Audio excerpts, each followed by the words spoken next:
Euh, je passe le bonjour à tout le monde maa ngi nuyu ñëpp di jaar ñëpp et man je pense que ni Sénégal moom mooy pays bi nga xam ne moom mooy pays bi gën a tardé ci monde bi quoi pays bi nga xam ne aussi ñi ñu jiite maanaam ay xar la ñu jàppee parce que ailleurs partout dans le monde da ngay gis ni leurs dirigeants ils font la croix et la bannière di mobiliser ay comités scientifiques di débloquer ay moyens yu énormes yu colossal dans la recherche pour nit ñi trouver un vaccin contre le coronavirus mais aussi di trouver des moyens financiers pour que seen population yi mën a dund ci jàmm mën a bañ a nekk ci inquiétude ak angoisse existentielle surtout moment yi ñu toll di def lu nekk mais ñun à côté dañu gis ni suñu dëkk yi en particulier Sénégal maanaam ñu jiite dañoo jàppee ay dof loolu laa yaakaar parce que tey fi ñu toll cas yi di yokk bis bu nekk suñu palais présidentiel ñu nekk fa di fa def ay rencontre ak ay communicateurs traditionnels ay rappeurs ay journalistes ay ñu kenn xamut ñooñu lan lañ mën ci coronavirus bi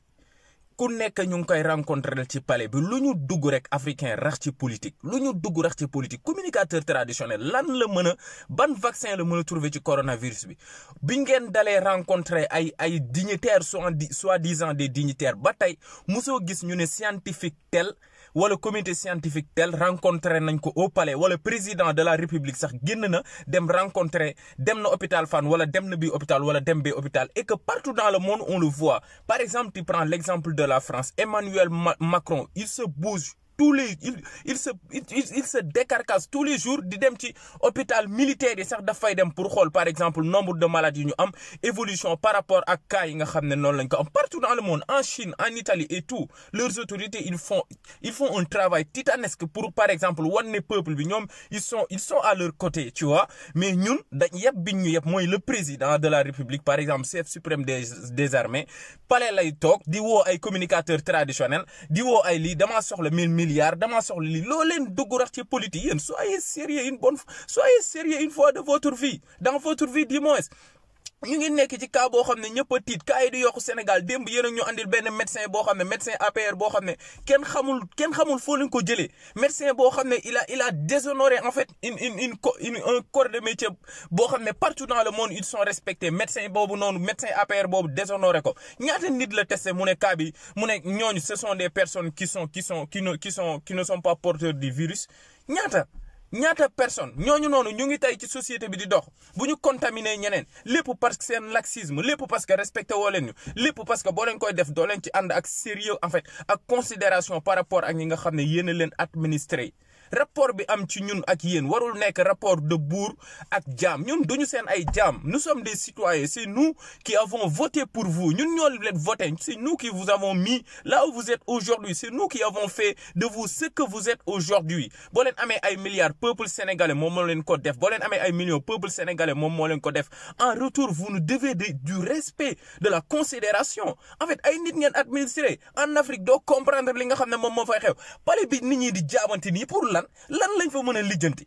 doo leen dégarcassé wu ngeen génn trouver les moyens qu'il faut mais toog pale sol sa benn ñetti yaar ku nekk ñëw ay rappeurs yi ñëw ay man communicateur traditionnel ku nekk ñoo naan dañuy rencontrer ci palais bi pour trouver une solution genre affaire yooyu rencontrer les forces vives de la nation Afrique sortez des niais na gars yi dañu génn ci seen xel yi nga xam ne nañ ci lu ñu nekk di ko xalaatee nekkul loolu mooy defar un pays su ay réveillez-vous en fait ñii gars yi dañuy nax ci nax ñu la ñu dëkk quoi en fait nekk def seen benn genre lobby ñoom ñooy les personnes importantes en fait ñoom la ñuy recevoir au palais ban recevoir au palais ban njëriñ la am visite yooyu ñuy def au palais quel intérêt gisuma intérêt bi man je vois pas l'intérêt en fait rencontrer nga la classe politique tout le monde était d'accord ne effectivement c'est normal que vous puissiez agir de concert yéen ñëpp comprendre nga de façon collégiale ngeen prendre une décision et tout mais doy na ay communicateurs traditionnels lan lañ mën ci coronavirus bi par rapport ak crise bi nga xam ne instant mu ngi tiital àdduna bi yëpp communicateur traditionnel lan la ci mën rappeurs yi ngay woo lan lañ ci man rappeurs yi ils peuvent faire par exemple ils peuvent poser des actes dans l'autre côté en fait de façon isolée ils peuvent faire des actes ils peuvent sortir des sons et tout sensibiliser la population mais est-ce nécessaire ngeen leen di recevoir au palais di narguer nit ñi en fait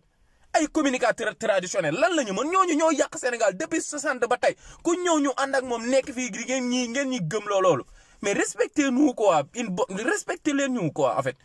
dafa ñaaw quoi Sénégal bëgg a nekk une exception ci monde bi ni nga xam ne noonu lay doxee ay seen palais bi ku nekk dem fa defa jaabante ban njëriñ la am finalement c'est du charabia quoi li ngeen di def respecté leen ñu waay.